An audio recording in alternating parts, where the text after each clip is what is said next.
Patuloy po ang sinagawang payout ng DSWD sa mga tsuper na naapektuhan ng mataas na presyo ng langis.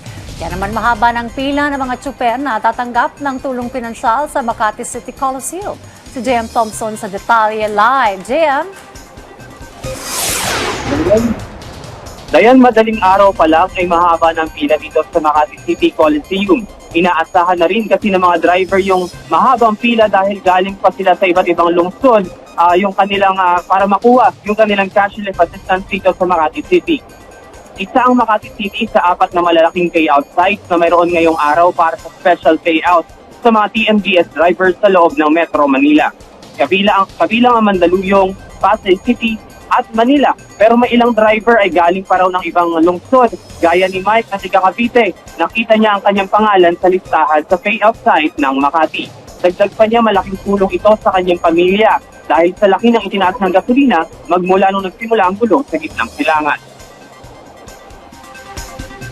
Sir, sobrang halaga nito, sir. No, actually, kung sa hirap ng biyahe ngayon tapos bibigyan ka pa ng ganitong klaseng ayuda, so sobrang special na sa amin talaga kung tutuusin. Alam naman natin na hindi kagad magro-rollback yan gawa ng crazy sa gitnang silangan, di ba? Pero hopefully sana may magawa yung gobyerno na maibaba, hindi naman agad-agad. So maibalik sa dati yung fuel price niya. Ngayon ang pangatlong araw ng special payout para sa mga transport sector sa loob ng Metro Manila. Noong Martes nagsimula ang special payout para sa mga tricycle drivers at kahapon naman ay para sa mga jeepney drivers. Tiniyak naman ng Department of Social Welfare and Development o DSWD na makatatanggap ang lahat ng qualified drivers. Kaya nagdagdag ang kagawaran ng panibagong schedule hanggang Linggo para sa special payout sa mga hindi pa nakakakuha ng kanilang cashless assistance. Siguraduhin ang oras at araw ng inyong payout sa inilalabas na listahan ng DSWD o LTFRB na makikita sa kanilang official Facebook page. Samantala, bagaman titiyak na tuloy-tuloy ang pagbaba ng produktong petrolyo sa bansa dahil sa pabago-bagong sitwasyon sa Middle East, sinisiguro naman ng Department of Energy na sapat ang supply ng langis sa bansa kasabay ng iba't ibang paraan upang matulungan ang mga motorista. Ayon kay Energy Secretary Sharon Garin, maaaring magkaroon na naman ng panibagong rollback sa susunod na linggo.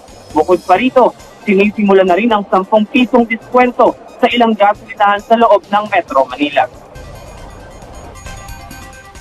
Testing muna yung system sa Metro Manila, and if within this week we notice that it's naayos na yung mga problem areas, then we can roll it out to the rest of the country. Every liter kasi may bawas siya ng 10 piso. And then kada jeep may limit siya na 150 liters ang pwede silang mag-avail ng discount. Pag sumobra sila dyan, wala nang bawas. Pero pag within 150 liters, may bawas. Pero ang 150 is only good for 1 week. So Monday to Sunday, tapos pag hindi nila naubos yun, na-forgo na nila yan. Pag naubusan na sila, halimbawa Saturday, ubos na nila. Sa Monday naman, may panibago na naman silang 150 liters. Ayan ang Makati City LGU sa mga maaaring mangyaring aberya ngayong araw dahil mahigit sa 10,000 TNVS driver yung inaasahan nilang kukuha ng 5,000 cash assistance. Yan muna ang huling ulat dito sa Makati Coliseum. Dayan?